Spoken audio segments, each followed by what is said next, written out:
Welcome to the Damascus Road podcast. On the road to Damascus, Paul had a radical encounter with Jesus and his life was changed forever. That is what we hope and pray for here. Now, on to this week's episode.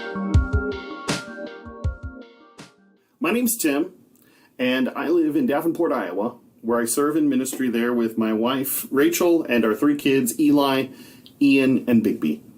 We were part of the group that originally came down to Tucson to help start Damascus Road there, and I'm excited to be back, even if it's just virtually, to be able to share with you guys this morning. But first, I want to tell you a little bit about myself. Some of you guys know me, some of you guys I might be a stranger to. So, let me let you know, here's a couple things you need to know about Tim. One, I love board games. I really love board games. I love playing board games. I love owning board games. I love seeing the way that they look so nice on the shelf. I'm a fan of board games, but the problem is board games are kind of expensive. Left to my own devices, I would spend way too much money on board games. I also really love to read. And for some, e-readers are awesome. For me, I just like the feeling of holding a book in my hand. And I especially love those thick science fiction or fantasy books that can serve as a doorstop. Just a hefty weighted tome that sits on the shelf. If there's a map on the inside cover and a glossary of characters or places in the back, that's probably something I'm going to like. But books are not free. Left to my own devices, again, I would spend way too much money on books. Now, there are ways that I can mitigate my natural inclination to spend all of the money that I may ever have on board games and books. One of the ways is that once a week I get together with a group to play board games. It's kind of like my version of poker night. We each take turns bringing games to play, and it gives us all the chance to play a wide variety of games without ever feeling the need to own all of these different games ourselves. I also make a weekly trip to the library with my family.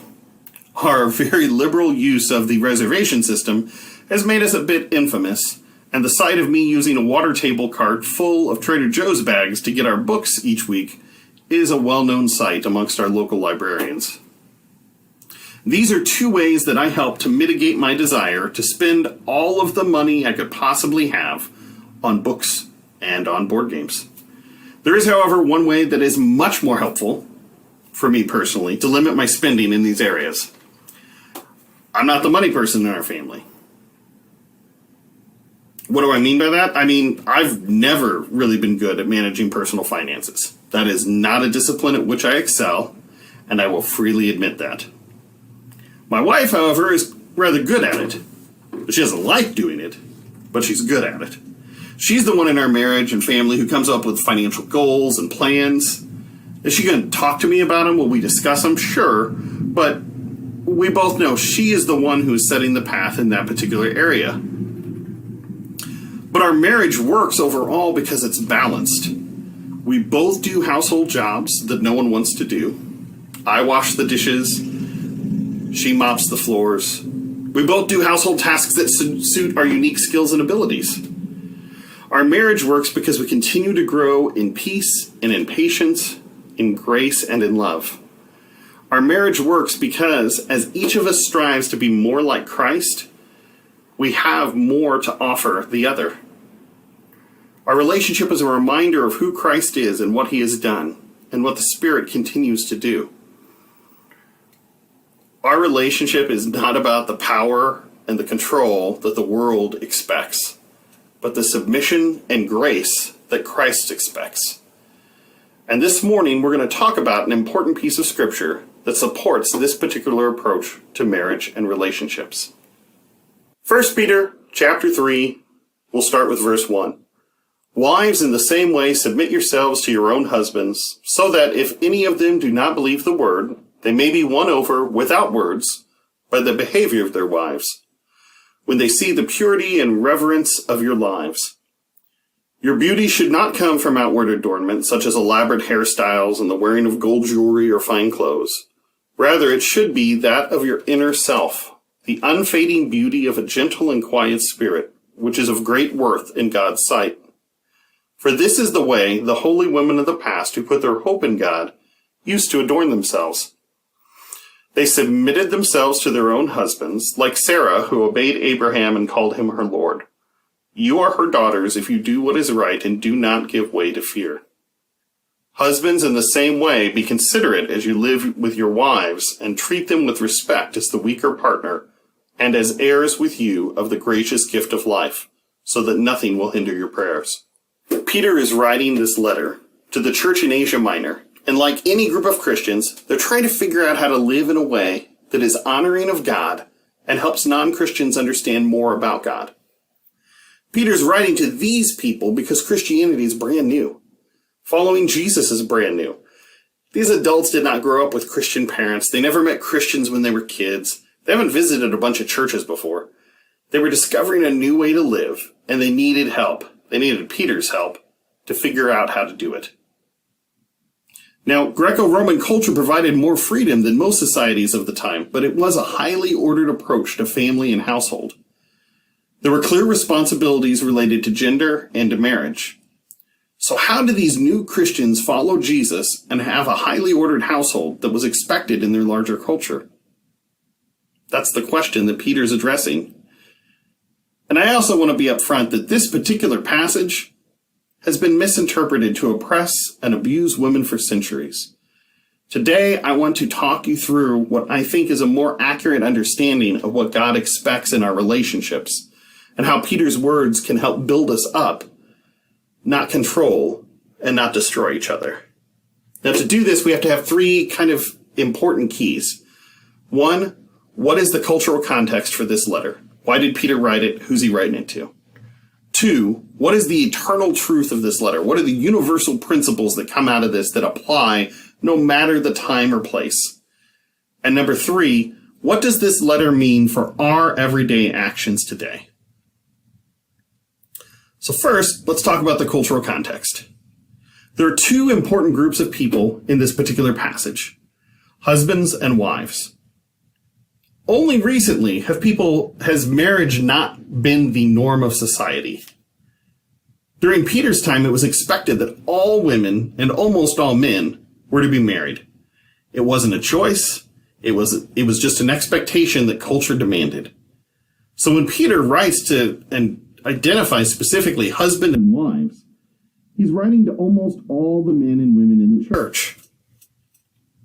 So let's talk about wives first, because that's how Peter did it. We'll follow his example. More importantly, women's roles and expectations during this time. Because many of the women that Peter was addressing were kind of stuck in between two different cultures. Many of them had a Jewish background and grew up in Jewish households, but they lived in the majority Greco-Roman culture of Asia Minor. Now, in Jewish culture, while women were very respected and protected under the law, they were treated as inferior in pretty much every way there was to men. In the words of author Ben Witherington, the dominant impression left by our early Jewish sources is of a very patriarchal society that limited women's roles and functions to the home, and also severely restricted their rights of inheritance, their choice of relationships, their ability to pursue a religious education or even fully participate in the synagogue, and their freedom of movement. Yikes. A very patriarchal, very restrictive society. And while it would be wrong to think that everything was bad for women in the Jewish world, it's certainly true that their world was very controlling, very patriarchal, and greatly restrictive to them developing any of the natural gifts that God gave them. What women could or could not do depended on their location and their culture. Wives and women in the Jewish world of Israel and Palestine had far less freedom than women in the Greco-Roman world of Asia Minor. Women in Asia Minor engaged in private business. They served in public offices. They had prominent roles in many different religious groups. Greco-Roman society in particular allowed more property rights for women, permitted greater leverage for women in marriage and divorce situations, and encouraged more education for women. So the overarching question Peter is answering in this part of 1 Peter is the same as it has been in the earlier parts and will continue to be throughout the letter. He's asking, how should Christians live in light of the Roman-led government of Asia Minor? And Peter's answer doesn't change from what he said in the 2 previous sections that you guys have studied. Live a life that is so respectable in society that nothing can be held against the faith because of your behavior. So in verse 1, he says, wives, in the same way submit yourselves to your own husbands, so that if any of them do not believe the word, they may be won over without words by the behavior of their wives, when they see the purity and reverence of your lives. Now, as I said, the women of Asia Minor had considerably more freedom than women under the influence of Jewish customs. So submission here probably does not refer to the same kind of restrictions in society that such a concept would have meant in Israel. In Peter's argument here to Christian wives, it seems he is primarily speaking to those who are married to husbands who are not believers. Peter encourages these wives to live their lives in such a way that their husbands will see the gospel, see the evidence of it in their actions, and may one day come to faith through their wives' examples. Peter then goes on to address this lifestyle issue further by discussing how the Christian women of Asia Minor deal with their appearance. In verse 3, he says, your beauty should not come from outward adornment, such as elaborate hairstyles and the wearing of gold jewelry or fine clothes. Rather, it should be that of your inner self, the unfading beauty of a gentle and quiet spirit, which is of great worth in God's sight. He contrasts external beauty with internal beauty. And every culture has its own ideas of external beauty for women. For Peter's day, the cultural ideal of beauty was a woman who had braided hair and wore gold jewelry and fine clothes, oftentimes would have gold braided into their hair. And Peter's words here join a long line of ancient male writers who cautioned women for their concern with external appearance. But I think there's a really important, significant maybe, reason why women's appearance comes up over and over again in these writings. One, it was something women could control. They could control their appearance. They could control their outside, their external appearance, when they felt like they could control hardly anything else about their lives. And also, number 2, appearance signals wealth, status, and power. So Peter urges these women to regard their external appearance as a lesser matter, as a secondary matter to internal personal beauty, and to try to disconnect themselves from the cultural trend of the day to attract attention by adorning themselves. He goes on to describe the unfading beauty of a gentle and quiet spirit. The quiet spirit Peter mentions here ties back to the witness of a Christian woman that her non-Christian husband could see God's grace and goodness in her behavior.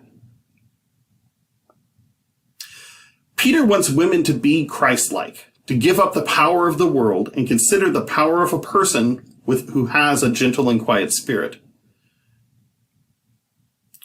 But then, in verse 7, Peter shifts his focus to husbands in the church. He takes a different tact here as he clearly assumes that their wives are already Christians.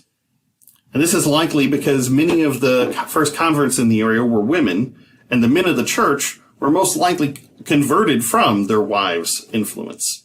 So Peter's tying back into something that's already happening in this particular church culturally. So in verse 7 he says, husbands, in the same way be considerate as you live with your wives, and treat them with respect as the weaker partner, and as heirs with you of the gracious gift of life, so that nothing will hinder your prayers. His teaching here is that husbands should be considerate of their wives, literally of living with one's wife knowledgeably. Peter's telling them here that the husband who follows Jesus should not be demanding or selfish, but rather that he should be considerate, sensitive, and serving. He goes on to explain that this is the case because the wife is the weaker partner. And man, what a phrase. Why does the idea of men respecting and serving their wives come up in multiple places in the Bible? Well, for 2 primary reasons. One, society was built around men having all the power. And if you weren't at the top of the power structure out in the world, if you didn't have power anywhere else, you could always lord it over your wife and children at home. So Peter urges these men to do something different, to respect, to know, to make a life study of their wives, to understand that when they hear weaker partner, it's a reflection of the reality of a world that does not care for women. It reflects the realities of violence against women and how easy it is for a man to destroy a woman emotionally and physically. Peter wants men to be Christ-like, to give up the world's idea of power and consider the power of a person who is respectful and considerate. Dominance is the symptom of a heart problem, just like appearance can be the symptom of a heart problem. Now, Peter's applying an overarching principle throughout this entire section of Scripture that Christians have an obligation to live under the order, whatever order that may be, so as to maintain a credible witness. And living under the order always involves some kind of submissiveness.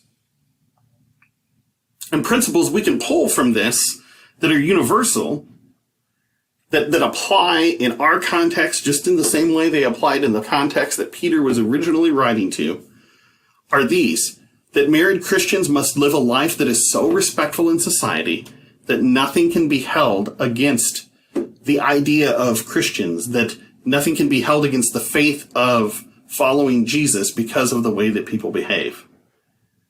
And that Christians must give up the world's understanding of power and be Christ-like in our marital relationships.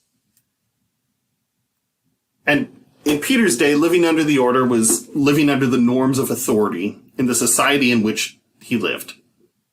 He speaks of the way the culture worked in his day because it was the culture within which he was instructing Christians to apply his teachings. So the examples that he's using are from his culture. The overarching question Peter is answering in this part of 1 Peter is the same as it's been and will continue to be throughout the letter. He's asking, how should Christians live in light of the Roman-led government of Asia Minor? So for us today, that question doesn't really have the same impact. Because how Christians should live way back when in the light of a Roman-led government of Asia Minor has very little impact to our daily lives. The question, perhaps for us applied today, would be something more like, how should Christians live in light of the American-led culture of the West? But the sad truth is, no matter which one of these questions you're asking, women and men have not really changed much over the last 2,000 years. Society still weaponizes a woman's appearance and is used to judge success, wealth, and status. Youth at all costs. Thin is the only acceptable body shape, right? You know, expensive shoes and purses, makeup tutorials teaching you how to change your face from a round one like mine to this long and thin one. To you put your contour here and here and here, and then you look like a totally different person. Society still weaponizes a man's power and control over women. Everything from mansplaining to pornography, the physical standing and taking up more space when you're talking to someone, a louder voice as a normal means of speaking over the top of a woman, sexual assault, spousal abuse. Unfortunately, it is quite common in our world to see examples of all of these. In these traits of human nature, there's very little change from Peter's day to our own. But many other features about men and women have changed since the first century, most notably in society's perception of how the marriage relationship is to work itself out. You know, some men, for whatever reason, try to strengthen their own egos by behaving like a bully. They refuse to live within the limitations of their own inadequacies. Instead of living with the tension created by their inability to persuade or their inability to love or feel loved, they resort to violent activity targeting vulnerable women. And when a wife has children, She becomes doubly addicted to staying with an abusive man, because she both loves him in spite of his violence and also loves her children. Furthermore, acts of violence against wives are often followed by some sort of remorse, guilt, and apology, leading the wife to think things are going to get better. And this cycle continues over and over and over. But often, a man will only change, a husband will only change, when he becomes convinced that the wife will no longer tolerate this abuse. In almost all cases, total separation is about the only hope for a wife, and nearly the only form of communication that can get through to an abusive husband. In some cases, the cycle of violence can be broken and restoration can take place. And this is what should happen. This passage has been used far too many times to tell women who are being abused by their husbands that their only option is to stay in that marriage, because that's what Peter and Jesus and the Bible tell us. And that is simply not true. Submission in marriage was the type of moral conduct required at the time, certainly by Jews and also by many Gentiles. And so Peter is telling Christians that they need to live at least that level. Christian wives who truly love their husbands in the way Jesus taught them to love would be more than submissive. They would be so loving that the term submission can hardly even describe their relationship. The same with men. Men, or husbands rather, should love their wives so fully and so sacrificially that the idea of submission isn't anything they even think about. Submission is not something Rachel and I have hardly ever talk about. Because when you live in a relationship that wants to be Christ-like, you strive to submit like Christ submitted. If someone's demanding that you submit, they've missed the entire point. Verse 8, finally, all of you be like-minded, be sympathetic, love one another, be compassionate and humble. Do not repay evil with evil or insult with insult. On the contrary, repay evil with blessing, because to this you are called so that you may inherit a blessing.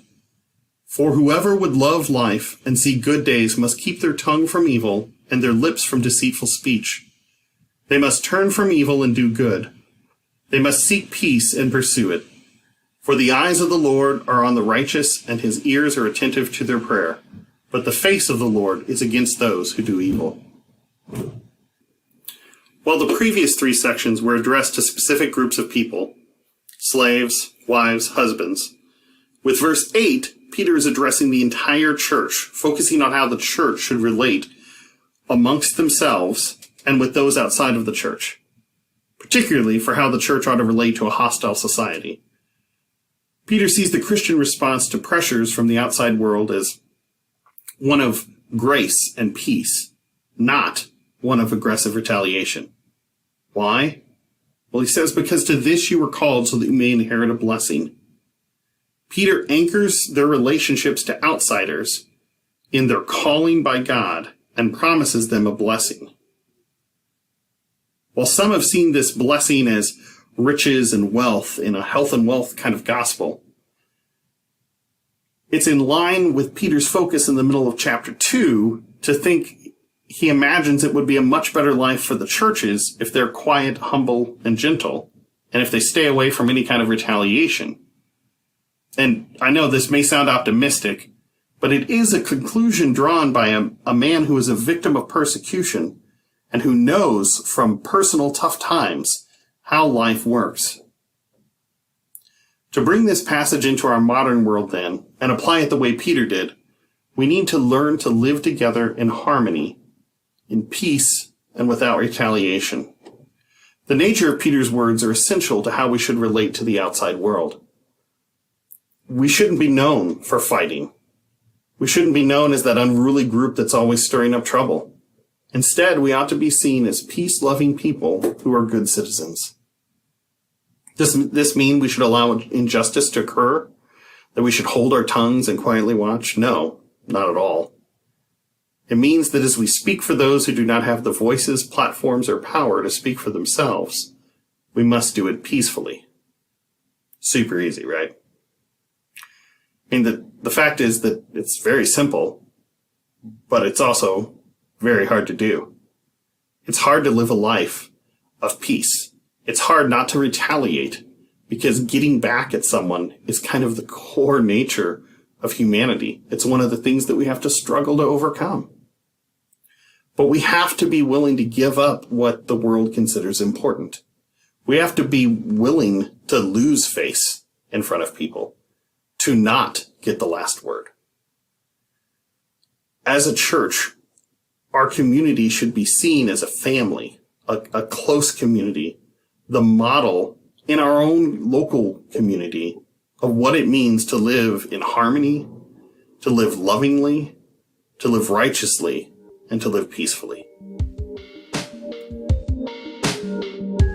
Thank you for joining the Damascus Road podcast. Our mission is to follow Jesus together by being with God, loving everyone, transforming people, developing leaders, growing new ministries, and changing the world. You can find out more about us online at DamascusRoadTucson.com.